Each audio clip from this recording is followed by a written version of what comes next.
بسم الله الرحمن الرحيم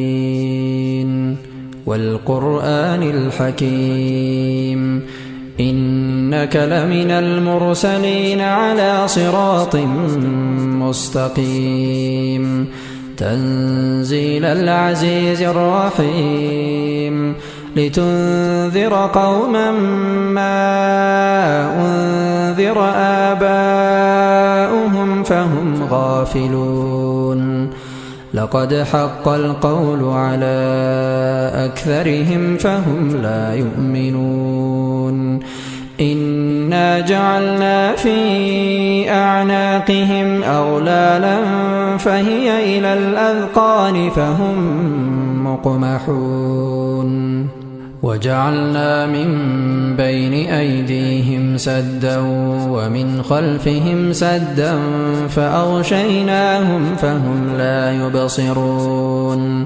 وسواء عليهم أأنذرتهم أم لم تنذرهم لا يؤمنون إنما تنذر من اتبع الذكر وخشي الرحمن بالغيب فبشره بمغفرة وأجر كريم إنا نحن نحيي الموتى ونكتب ما قدموا وآثارهم وكل شيء أحصيناه في إمام مبين واضرب لهم مثلا أصحاب القرية إذ جاءها المرسلون إذ أرسلنا إليهم اثنين فكذبوهما فعززنا بثالث فقالوا إنا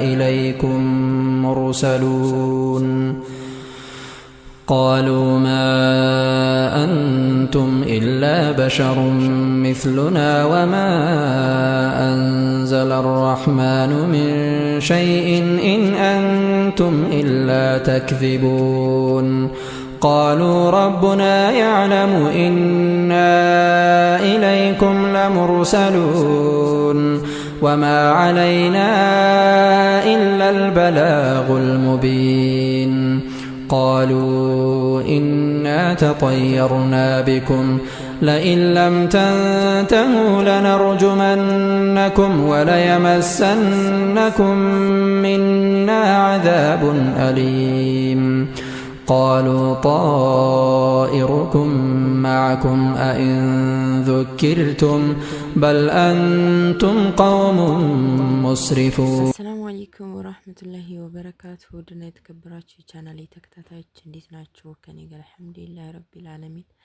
እስኪ ዛሬ ሞትን እናስታውስ በሚል ነው የመጣሁት ማለት ነው። እስከ ዛሬ ስለ ዱንያ ብቻ ነው የምናወራው ነበረ። እስኪ ደግሞ ከዱንያ ወጣ ብለን ሞትን እንድናስታውስ ነው ይህንን ቪዲዮ ይዤላችሁ የመጣሁት ማለት ነው ውዶችዬ። እንግዲህ ሁላችንም ሟች መሆናችንን እናውቃለን፣ ነገር ግን አናስታውሰውም። በየጊዜው በየሰዓቱ ማስታወስ አለብን እና እንዳያችሁት ይህንን ከፈን ደግሞ መግዛት ያው ሱና ነውና ከፈናችንን ገዝተን ብናስቀምጥ፣ ሌላው ነገር ደግሞ አረብ ሀገር ላይ ተቀምጠን እስካሁን ድረስ አንድ ልጅ ሳንወልድ ቤተሰቦቻችንን ሳናይ በዛው በሞት የምንለያቸው ስንቶቻችንን። እዚህ ጋር ኮሜንቱን እንደምታዩት በቃ ስደት ላይ ሁኜ እናቴ ሞተች፣ ስደት ላይ ሁኜ በቃ አባቴ ሞተብኝ እማይል የለም። ሱብሃንአላህ። እና እህቶቼ ማለት ነው ልጅ ካልወለዳችሁ አገራችሁ ገብታችሁ ልጆቻችሁን ውለዱ። ቤተሰቦቻችሁ ደካማ ከሆኑ የሚያማቸው ከሆነ አገራችሁ ገብታችሁ ቤተሰቦቻችሁን እዩ። ወላሂ ዱንያ ነው፣ ነገ መቼ እንደምንሞት አናውቀውም። በእርግጥ ማንኛችን ተቀዳሚ እንደሆነ አናውቅም። ቢሆንም ግን እነሱም ከሚያጡን እኛም ከምናጣቸው ቤተሰቦቻችን ጋር ብንገናኝ ይሻላል። በጣም ብዙዎቻችንን ወላሂ በስደት ቤተሰቦቻችን የምናጣው እና እስከ መቼ ስደት ላይ ወላሂ ኑሮ እንደሆነ እዚህም ሆናችሁ እዛም ሆናችሁ ሁላችንም የምንኖረው የዕለት ጉሮሯችን ዘግተን ነው። ሌላ ምንም የምናደርገው ነገር የለም። እና ውዶች ይሄን ነገር እናስብበት ልላችሁ ነው የመጣሁት። ቪዲዮውን ሼር አድርጉት፣ ላይክ አድርጉ። ተጓዥነን ሁላችን መሄድ እንጂ መምጣት ከሌለበት ሀገር ተጓዥነን ሁላችን አንድ ቀን የማይቀር ፈራሽ ነው ገላችን ለሱ ምንለፋ ሆዳችን ሳይጠግብ በድንገት ምንጠፋ ሁሉም ይጓዛታል የአኸራን ጉዞ የሌለው ባዶውን ያለው ስንቁን ይዞ ላይመለስ ዳግመኛ የእጆቹን አራግፎ ሳያስብ በጭራሽ ከመንገድ ተጠልፎ የመንገዱ ርቀት የእድሜያችን ማጠር መቼ ነው ምናምን ምንገባ ከአፈር ተጓዥነን ወዳጄ ከለታት አንድ ቀን በድንገት ሳናስብ ጓዛችን ጠቅልለን ቀብር ሚባል አለ ጨለማው ቤታችን አፈር ነው ትራሱ ማይመች ለነፍሳችን በድንገት አንድ ቀን ተጓዥነን ሁላችን